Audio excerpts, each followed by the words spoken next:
Hello students, welcome back to my class. Today we are going to study a poem for second semester honors. It is the poem of Nissim Ezekiel, one of the most prominent modern poets of India, who composed a great variety of poems with a lot of experiments in his meter and rhyme, as well as in his thematic presentations. Ezekiel writes mostly about the experiences of India in its diversity of socio-cultural experiences. So this poem, Night of the Scorpion, is one such poem where he is presenting the cultural and other diversities of Indian life in a very engaged manner. This poem, unlike his earlier poems, is much more experimenting with the rhythm and the movement. It is more natural, colloquial in meter and tone. And the poem is presenting irregular stanza patterns. There are altogether 8 stanzas of irregular lines. So, it is almost a loose pre-verse structure where he is trying to bring out in a very smooth and unhindered manner the emotions or the feelings of a child. It looks as if it is the experience of the poet, the narrator, the young child, maybe the poet, but through this child protagonist, the poet is presenting the dichotomies of life and the impression of the child about the world around himself. So let us look at the poem first. I remember the night my mother was stung by a scorpion.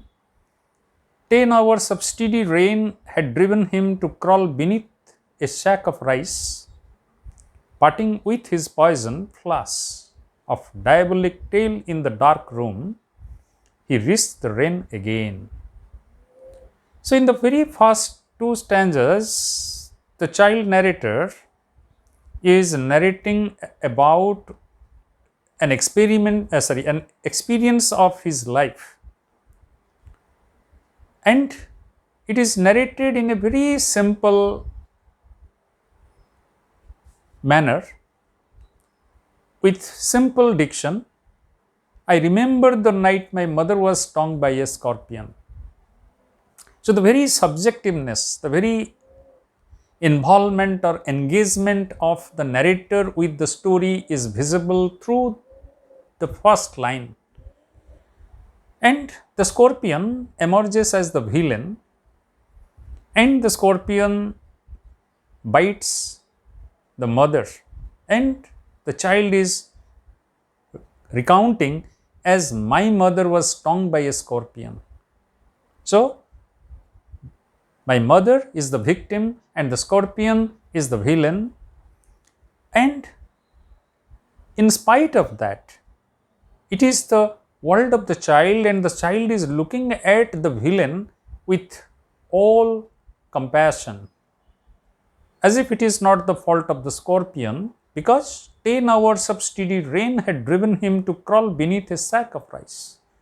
So, the villain, scorpion, is also the victim of 10 hours of incessant rain that had driven him from the outer world, the natural world, into the domestic world, into the domestic sphere, and it had taken shelter under the sack of rice, which is describing immediately or bringing into the narrative immediately the atmosphere of the agrarian setting, the village setting, where the villagers keep their rice sacks in their rooms, in their living rooms, and the scorpion had taken shelter there because of the incessant rain. And parting with his poison, flash of diabolic tail in the dark room, and the villain immediately parted with its poison, because it is a natural world and it is a natural creature, and it is its natural response that when it came in contact with the mother, it stung with its poisonous tail, and within a moment it vanished into the dark room, and from there risked the rain again. Again it went into the rain, risking. So here the compassion is both for the mother as well as the scorpion. The scorpion, after stinging the mother, might have felt the sting of the consciousness that it had taken shelter, and in that shelter it had stung its inhabitant, so it went out of the shelter, risking again into the rain. The peasants came like swarms of the flies and buzzed the name of God 100 times to paralyze the evil one. The third stanza is shifting the emotion, the perception of the child narrator. As soon as this news spread in the village, so all the villagers, the peasants who were the neighbors, they came with the expression swarms of flies. So this is an expression of elitism on the part of the child. The child is probably not liking this aspect of the neighbors who entered into their privacy, where his mother is lying bitten by the scorpion. So they came like swarms of flies and buzzed the name of God 100 times, and all of them were praying to God hundreds of times continuously, as the rain was continuous outside. So the prayer in the lips of the villagers, the peasants, was also continuing to paralyze the evil one. And the purpose behind their prayer to the God was to paralyze the evil one, the scorpion, who is viewed as a satanic power, a satanic creature, the evil one. That by taking the name of the God, the Satan will be paralyzed. With candles and with lanterns on the mud-baked walls, throwing giant scorpion shadows, they searched for him. He was not found. And the villagers not only chanted the name of the God, but also they started searching for the villain, the scorpion, with their candles and the lanterns, and throwing giant scorpion shadows, their own shadows against the light on their mud-baked walls, resembled that of the scorpion. So here the poet is having an ironical perception of the human endeavor, as if man is also having that same satanic characteristics. So his shadows look like that of the shadows of the bigger scorpions. Or it can be analyzed as the perception of the natural world, the nature within man. Man is a part of the nature. So man knows the nature better. Therefore they know the sting of the scorpion as very deadly, very poisonous. So they are searching. That can be highlighted through this depiction. They searched for him, he was not found. And everywhere they searched, but the villain had escaped. They clicked their tongues. The clicking of the tongues, a peculiar behavior on the part of the Indian villagers, is highlighted here. It is suggesting their expression of failure, sadness, and empathy. So they clicked their tongues with every movement that the scorpion made his poison moved in mother's blood, they said. So they came and they empathized with the victim, and when the mother was moving around through her pain, every movement was evoking continuous clicks of the tongue from the peasants, from the villagers, and they were sympathizing that how the poison of the scorpion is moving through the blood of the mother as the scorpion was moving. That was the belief, that was the superstition, that as long as the scorpion will be moving, the poison will be moving in the blood of the victim. So the mother is undergoing the suffering. May he sit still, they said. May the sins of your previous birth be burned away tonight, they said. So they were praying to the God, and they were also consoling the mother, the suffering mother. May he sit still, that the scorpion should somewhere sit still, so that the suffering of the mother, the movement of the poison in her blood will stop. May the sins of your previous birth be burned away tonight, they said.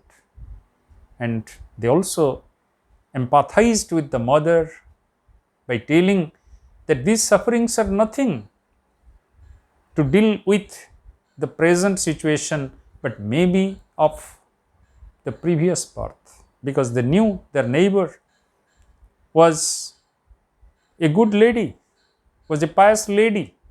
So how could she undergo such suffering? So it is ascribed to the previous birth, the karma. The Indian people who believe in the reincarnation, the rebirth. So the karma of one life is transferred to another. So they consoled the mother that it is not your fault of this life. Maybe somewhere in earlier life you had committed some sin, and that will be lessened, that will be reduced by this suffering from the poison of the scorpion.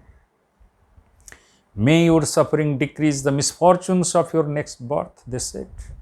And it may also happen that if you had not committed any sin in earlier births, maybe in the future birth, this suffering will help you to reduce the intensity of some sin that you may commit. May the sum of all evil balance in this unreal world. So they brought out the philosophy, the theory of good and evil to comfort the suffering lady by telling that any suffering in this life is equated with some sin, some evil that we may commit knowingly or unknowingly. So we should not worry about that. So this is a type of the comfort that the Indian villagers can offer to their neighbors with confidence, because they subscribe to the concept of rebirth, they subscribe to the concept of the binary of good and evil in the life. That is being highlighted through this narration on the part of the poet. Against the sum of good, become diminished by your pain, may the poison purify your place. Therefore, the sum of the good and the sum of the evil will be diminished by your pain against the sum of your good.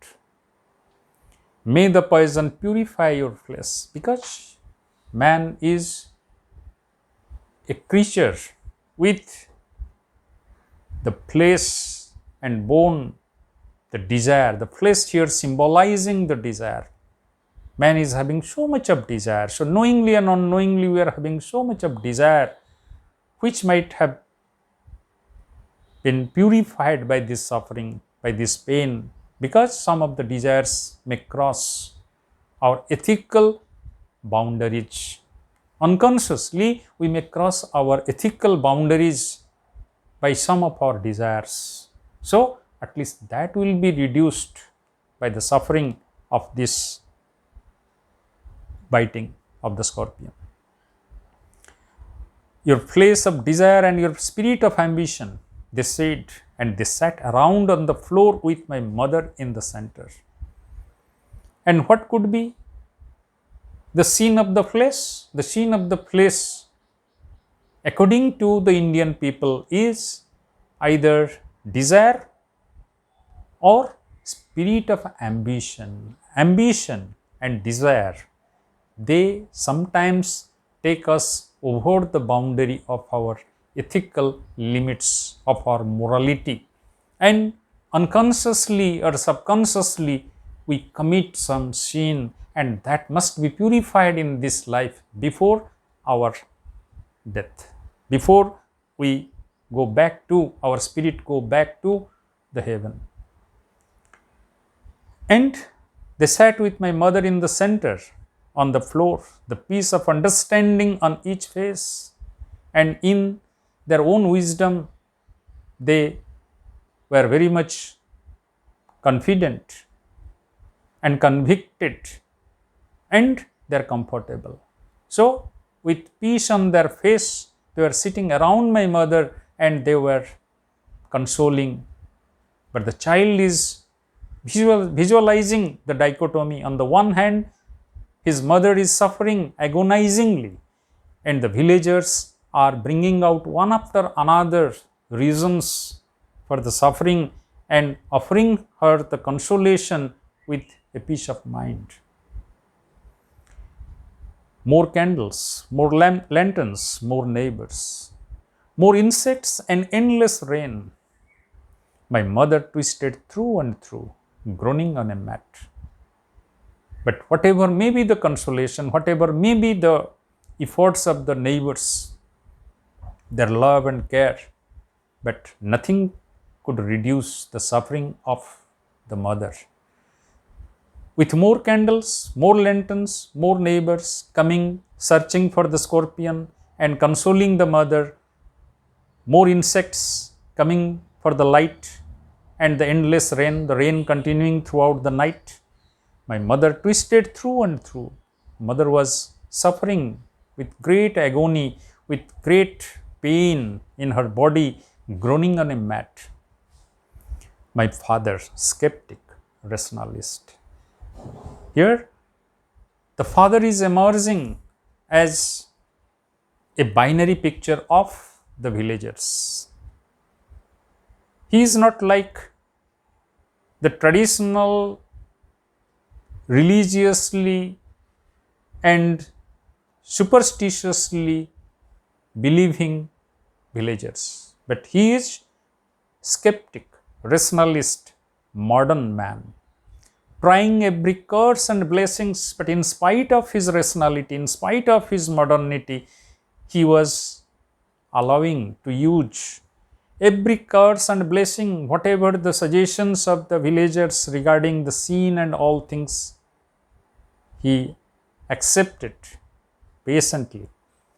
And their blessings that this pain will be reducing the sufferings or the sin. Powder, mixture, herb and hybrid. Along with that, he was also using various types of medical interventions, medicinal interventions, from Ayurvedic to homeopathic and allopathic. Powder, mixture, herb and hybrid. everything, whatever was available to him, he was using everything to reduce the pain of his wife, the pain of his woman. He even poured a little paraffin upon the bitten toe and put a match to it. And he even tried. The contemporary medical practice of burning the affected area of poisonous biting to burn out the poison. So he poured a little paraffin upon the bitten toe and put a match to it, put on a fire. I watched the flame feeding on my mother. The poet, as a little boy, was wondering what this adult world is doing. The poet is quite devastated by such a variety of behavior on the part of the adult world.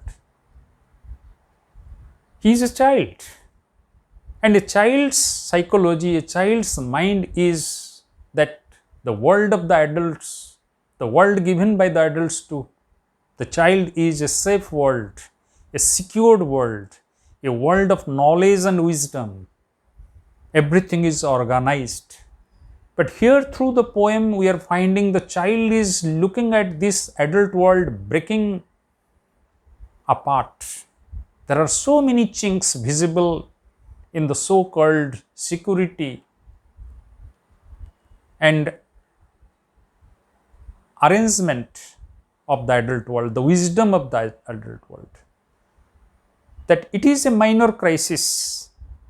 It is a crisis that can happen at any time, but how the whole adult world is responding to that in very different manner, using all their wits and coming to the end of their wits by being defeated by the intensity of the suffering of the woman. So he is watching at the work of his father, putting a fire on the toe of the mother by pouring paraffin. I watched the holy man perform his rites to tame the poison with an incantation. He looks in that image, the image of conventional Indian system of yajna, the rite of purification. The Hindu Indian concept of purification is the rite of yajna, the rite of fire, the institution of purifying through the fire and incantation. So he finds that rationalistic modern image of his father burning the poison through paraffin as a holy man, as if performing a yajna. And with incantation, after 20 hours, it lost its sting. But everything on the part of the adult world fell apart. They were futile. It continued for 20 hours and his mother was suffering and the child was going through the agony. And finally, the sting lost its intensity, its power. My mother only said, "Thank God, the scorpion picked on me and spared my children."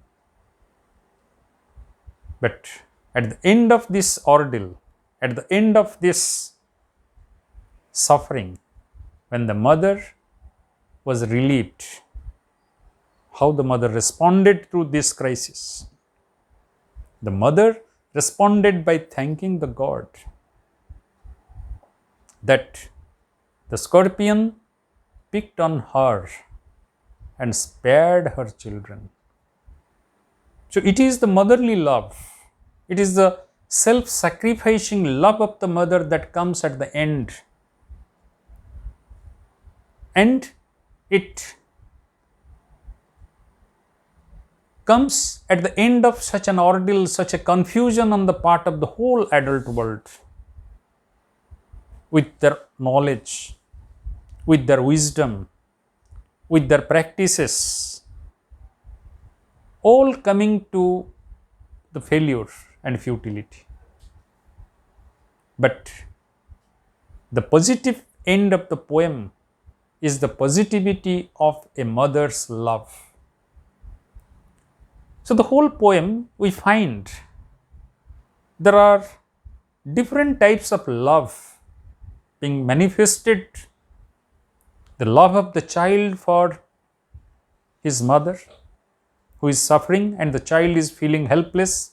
He can't do anything because all the adults are there crowding around and doing their best to help diminish the pain. And the love of the neighbors. The neighbors, they are exhibiting a self-effacing love for one of their fellow neighbors. So it is also a great love. It is also a great solidarity. It is also a great empathy that they are exhibiting. The husband's love for the wife. But it is finally the mother's love for the child that is the epitome of human positive ideas, human positive qualities, human love. That is being celebrated at the end of the poem. But the poet is presenting different love and different emotional effects. What is achieved through the narration that is exhibiting religious and cultural diversity. It is a very quintessential Indian poem that exhibits meeting of the worlds through a sense of community ties. The poem is also celebrating the community. In spite of the irony being presented by the poet, because he is bringing in the personal crisis on the surface of the poem by narrating about the ordeal of his mother with that of a mocking satirical tone towards the social observation. And in this way, we have also come across the different binaries: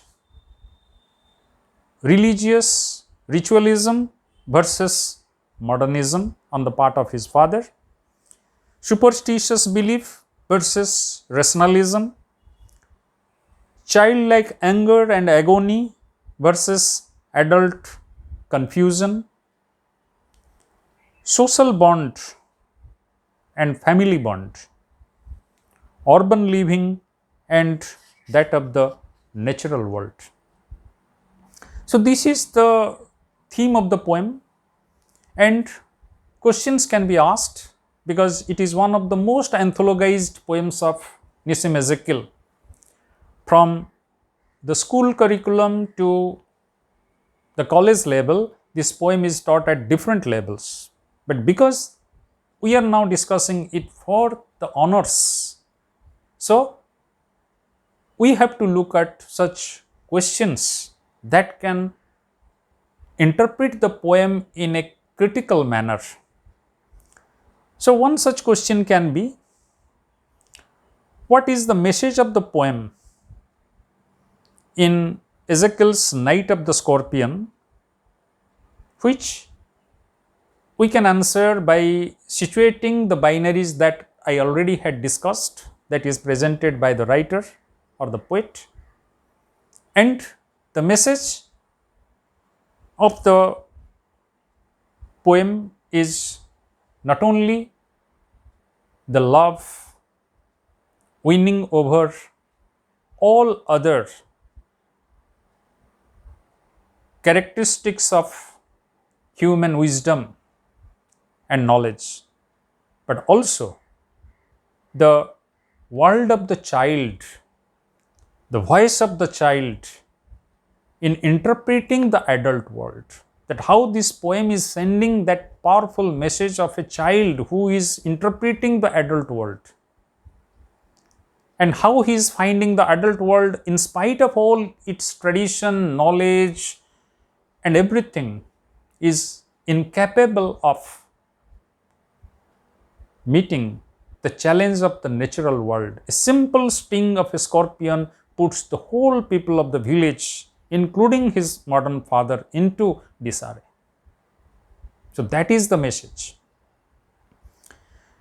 And the narrator and the viewpoint of a child and his bewilderment at the myriad reactions of the adult world. And the poem also brings out the deconstruction of the secured and organized world of the adults. So, on one way we can say that it is the chinks in this organized surface or the community life or the social life that is being analyzed by the poet or the poetic sensibility. Other questions which can be asked may be, what does the search of the peasants for the scorpion suggest? So, the search is a metaphor. The search is a symbol, is a metaphor. This search is the search of the ultimate knowledge, ultimate wisdom. So, by bringing out different solutions, different propositions, the poet is moving towards the ultimate. And what is that? Love. Self-sacrificing love. Love is the panacea of all sufferings on the part of the world. So, that is the message. That is the interpretation of the search, and we have to narrate about different searches. And the question also can be asked about, how did the peasant search for the scorpion and what it symbolizes? It is the same question, same answer can be done. The response to an emergency and crisis qualifies the character and its lived experiences. From simplicity and superstition to the human frailty and bonding, everything is being highlighted through this search.